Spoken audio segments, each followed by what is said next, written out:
رمضان كريم كريم كريم شهر عظيم عظيم عظيم. Assalamualaikum warahmatullahi wabarakatuh. Alhamdulillahirabbil alamin. Wassalatu wassalamu ala asrafil anbiya'i wal mursalin nabiyina Muhammadin wa ala alihi wa ashabihi ajmain. Rabbi shrah li sadri wa yassir li amri wa hlul 'uqdatam min lisani yafqahu qawli. Segala puji hanya milik Allah Subhanahu wa taala.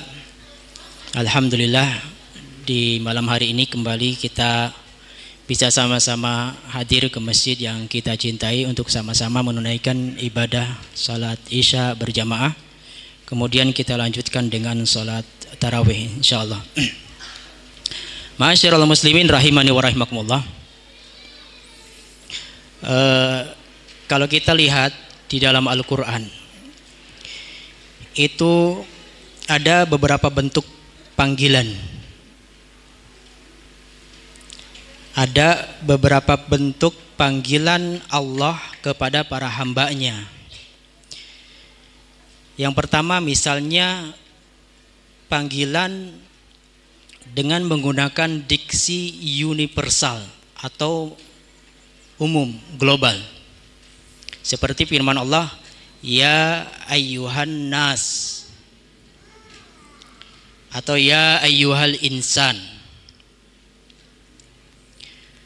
Ada juga panggilan yang sifatnya berbentuk komunitas, bangsa, suku ataupun ras.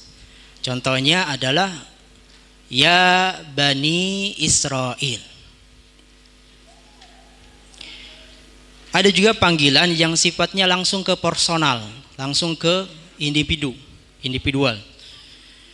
Misalnya firman Allah Subhanahu wa taala, ya Adam uskun anta wa zawjukal jannah. Atau ya Maryam uqnuti. Atau di dalam surat Maryam juga, ya Yahya khudil kitaba biquwwah. Ya. Itu yang ketiga.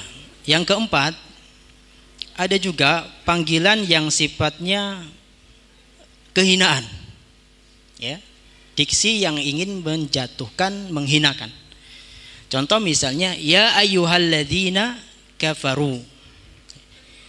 Ini adalah sebuah kehinaan. Karena setiap manusia tidak ada secara naluri ingin dipanggil sebagai orang yang kafir gitu. Maka ini bentuk penghinaan sebenarnya. Nah, terakhir panggilan kemuliaan, panggilan penghormatan, panggilan keimanan, panggilan kasih sayang. Inilah yang kemudian Allah firmankan, salah satunya di dalam surat Al-Baqarah ayat 183, ya ayyuhalladzina amanu.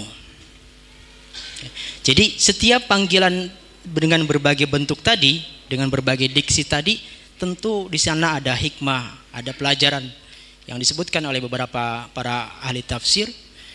Tetapi kita ingin menggarisbawahi bahwa ketika Allah Subhanahu wa taala memanggil kita dengan panggilan kasih sayang, panggilan keimanan, panggilan kehormatan yang ujungnya adalah karunia Allah dan anugerah Allah.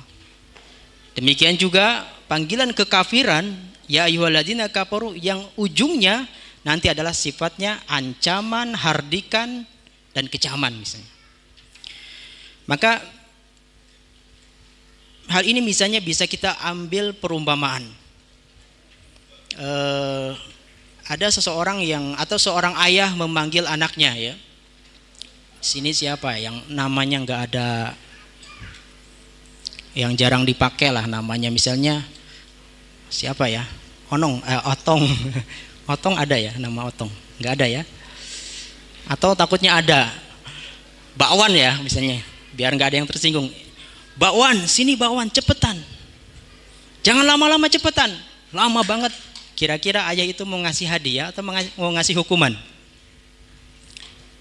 Tentu yang tertangkap dalam benak pikiran kita mau dikasih hukuman, karena dengan nada marah.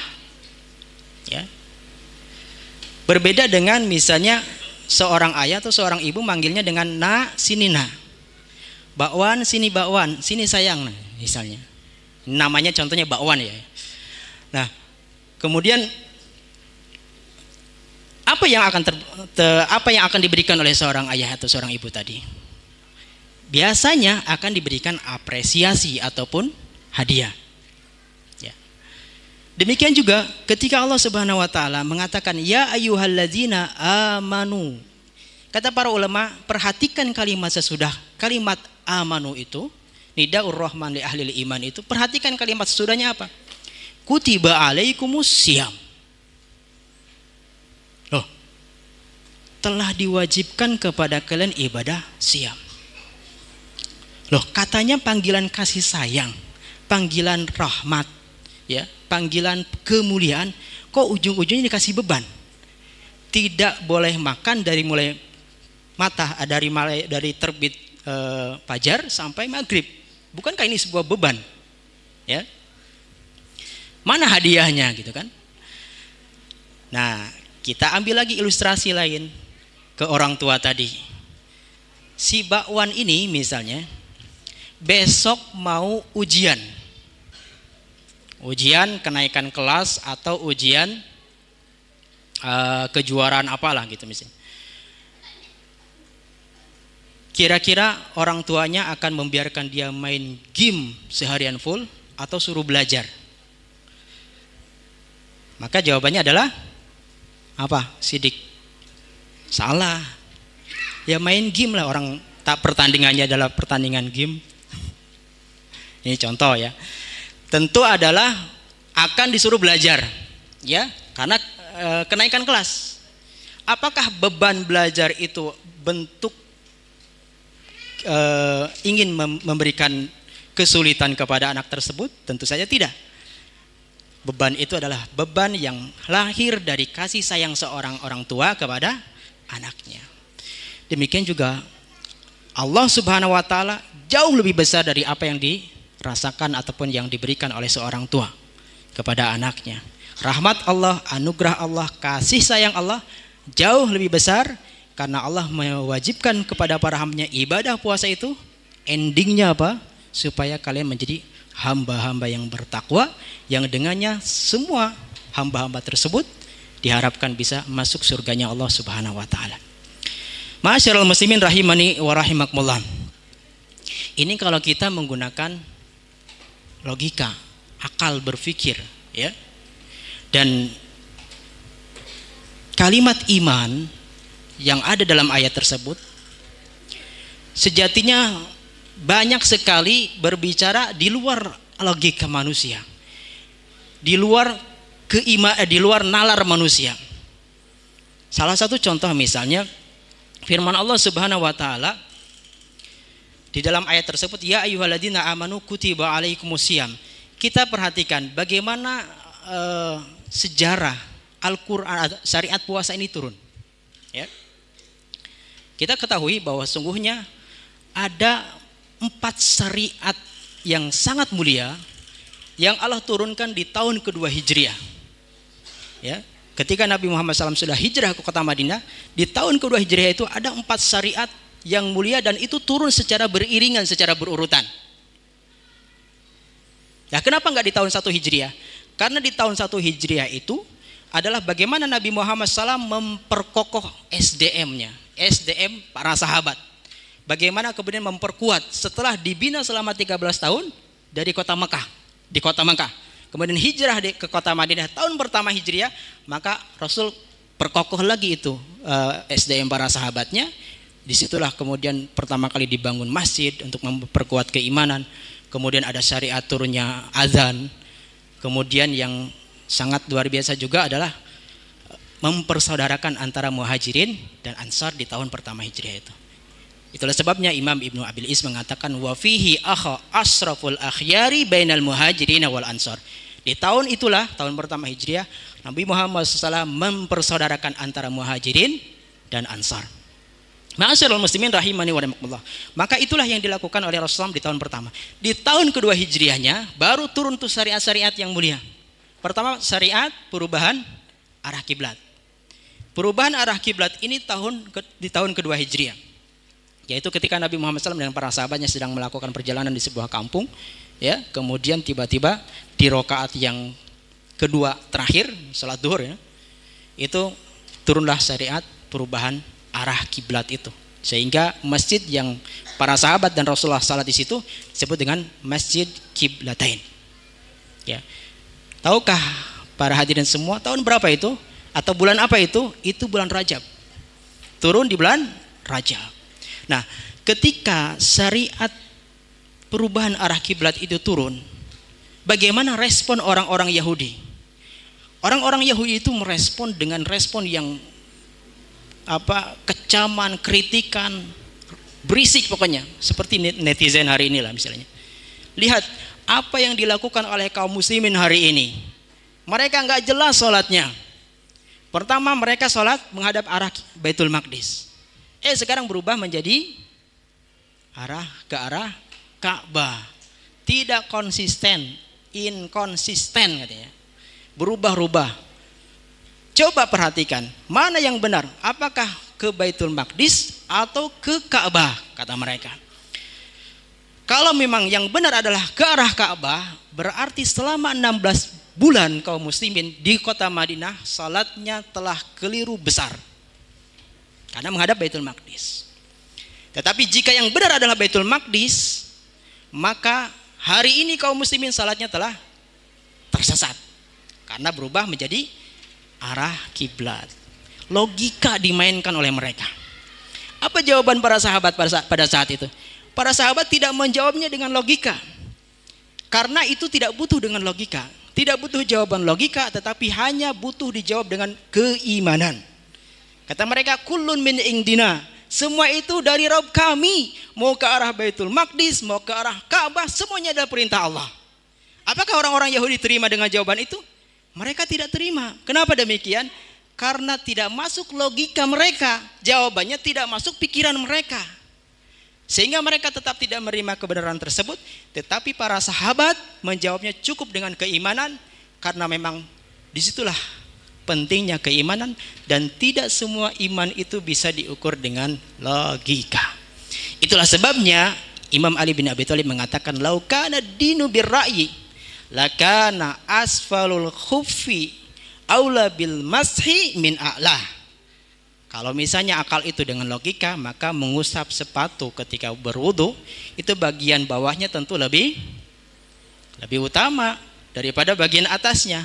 Tetapi begitulah Rasulullah SAW mengajarkan untuk mengusap sepatu cukup dengan bagian atasnya saja, karena agama ini tidak bisa, atau tidak semua syariat Islam itu bisa diukur dengan logika, walaupun banyak juga syariat Islam ini sesuai dengan logika. Contoh yang paling gampang, kenapa sholat duhur itu 4 rakaat? Kenapa sholat subuh 2 rakaat? Mana logikanya? Susah diukur dengan logika. Ya, mungkin kalau dicari-cari hikmahnya bisa saja ketemu, tetapi tidak semudah itu menemukan hikmah bagaimana ataupun kenapa sholat itu ada 2 rakaat, ada 4 rakaat. Ma'asyiral muslimin rahimani wa rahimakumullah. Maka disinilah peran keimanan, terutama di dalam ibadah siam ini sangat dibutuhkan, ya, karena dalam puasa ini konsekuensi iman jauh lebih dominan, lebih besar dibanding bagaimana kita mengukurnya dengan logika. Itulah sebabnya Nabi Muhammad SAW bersabda dalam hadis Abu Hurairah, man shoma ramadhana imanan wahtisaba. Ya, barang siapa yang beribadah siam dengan karena iman. Kita saum itu bukan karena ikut-ikutan, bukan karena orang lain pada puasa kemudian ikut puasa, tidak, tetapi karena betul-betul imanan wahtisaban. Hadis Nabi Muhammad SAW yang lain, kullu ibni adam lahu illa siyam. Ya, kullu amal ibni adam lah. Setiap amal Adam itu ada pahalanya baginya, ada takarannya. Al hasanatu bi asyri amsalihah. Satu kebaikan bisa kisarannya 10 sampai 700 kebaikan. Ya, illa siyam fa innahu li wa ana azibihi. Kecuali ibadah puasa yang dimana setiap hamba tidak tahu berapa kisaran pahala yang akan diberikan oleh Allah Subhanahu wa taala kepada para hambanya. Berapa kali lipat tidak ada yang tahu. Ya, karena disitulah butuh keimanan, sehingga kita menunaikannya betul-betul karena iman, bukan karena ratusan pahala, karena itu jauh bisa jadi lebih besar dari apa yang kita perkirakan. Ma'asyiral muslimin rahimani wa rahimakumullah. Contoh lain misalnya yang misalnya bisa kita ukur dengan logika ataupun iman. Perang Badar, secara logika itu kaum muslimin sudah kalah. Itu di 17 Ramadan ya.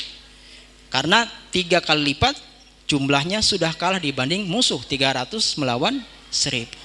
Tetapi secara kacamata iman tidak mustahil hal itu bisa dimenangkan oleh kaum muslimin. Contoh lain misalnya Abdullah bin Mas'ud, ya, sosok yang terkenal kecil, orangnya itu kecil, ya, kurus, kemudian pendek, ya. Tetapi mampu, kalau secara logika kan nggak mungkin bisa mengalahkan sosok yang besar, kuat, gagah seperti Abu Jahal, dedengkotnya orang kafir ataupun Fir'aun hadil ummah. Tetapi menurut kacamata iman ternyata sangat mudah bagi Abdullah bin Mas'ud untuk kemudian membunuh Abu Jahal. Walaupun betisnya kecil. Saking kecil itu sempat ditertawakan oleh para sahabat yang lain karena kecilnya betis Abdullah bin Mas'ud. Kemudian Nabi Muhammad SAW menegurkan, lima tadhakun, kenapa Anda mentertawakan Abdullah bin Mas'ud? Karena kecil Ustaz, karena kecil ya Rasul, betisnya itu, kata para sahabat. Kemudian apa jawaban Rasul? Sesungguhnya betisnya Abdullah bin Mas'ud itu jauh lebih berat timbangannya dibanding gunung Uhud. Nah, itu adalah iman yang berbicara. Contoh lain misalnya apalah, secara logika orang puasa itu perutnya ramping, ya. Jangan lihat perut yang lain, lihat perut masing-masing aja. Saya juga lihat perut saya nih. Secara logika seharusnya ramping. Kalau misalnya ada yang perutnya buncit, besar, berarti ada yang salah dengan puasanya, ya. Kenapa? Karena kacamata iman tidak mengatakan seperti itu. Atau mungkin bisa aja beralasan Ustadz karena di sini bukanya pakai es terus sama gorengan. Nah, yang disalahkan berarti es dan gorengan. Nah, kalau begitu konsep berbukanya harus dirubah. Nah, tolonglah, kemarin instruksi presiden juga sudah turun ya. Jangan sampai buka terus pakai es. Karena untuk menjaga kesehatan. Tanya Pak Haji nih. Pak Haji insya Allah sudah menghindari es-esan lah, karena tidak baik buat kesehatan, ya. Presiden pesantren tinggal Islam maksudnya, supaya dikurangi esnya, banyak yang sakit hari ini, banyak yang batuk. Itu karena mungkin kita ya berbuka puasa dengan es-esan, gorengan gitu kan. Itu memang susah untuk dihindari. Saya kemarin jalan-jalan maksudnya sholat mampir di masjid yang lain, begitu juga dihadirkan gorengan, es, dan itu sulit dihindari, tidak mudah memang. Nah, sesekali gak apa-apa lah. Dan akhirnya apa? Itu betul-betul terasa. Ketika es buah diminum, kemudian ada gorengan, kemudian ada buah juga, semua disantap. Itu pengaruhnya salat tarawihnya ngantuk jadinya, lemes. Kemudian apa? Gigi sakit. Sampai sekarang masih sakit itu. Jadi hati-hati ya. Mari kita sama-sama rubah konsepnya. Kan kita lihat Rasulullah SAW itu berbuka cukup dengan kurma, air, ya. Atau nanti mungkin diganti es buahnya sesekali dengan jahe gitu kan. Atau kebab lah, insya Allah itu lebih luar biasa lagi itu dagingnya. Atau apa? Misalnya susu gitu kan. Atau yang hangat, minimal teh yang hangat nih panitia Ramadan ya. Nah, jangan sampai kita sakit dan tidak bisa memaksimalkan ibadah Ramadan sebaik mungkin gara-gara hanya makan ataupun minum yang salah. Udah sahurnya pakai mie, bukanya pakai es lagi, ya. Ma'asyiral muslimin rahimani wa rahimakumullah. Itu saja mungkin Rasulullah kita lihat ya, banyak sekali sisi-sisi yang harus kita teladani dari pribadi Rasulullah SAW. Rasulullah itu kan perutnya tuh six-pack Pak, di kotak gitu ya, ada kotak-kotak begitu. Kita mungkin nggak bisa sesuai dengan Rasul ya, six-pack ya. Ya setidaknya tidak terlalu buncit lah. Baik, ma'asyiral muslimin rahimakumullah, mungkin itu saja yang bisa saya sampaikan. Mohon maaf atas segala kekurangan. Akhirul kalam. Assalamualaikum warahmatullahi wabarakatuh.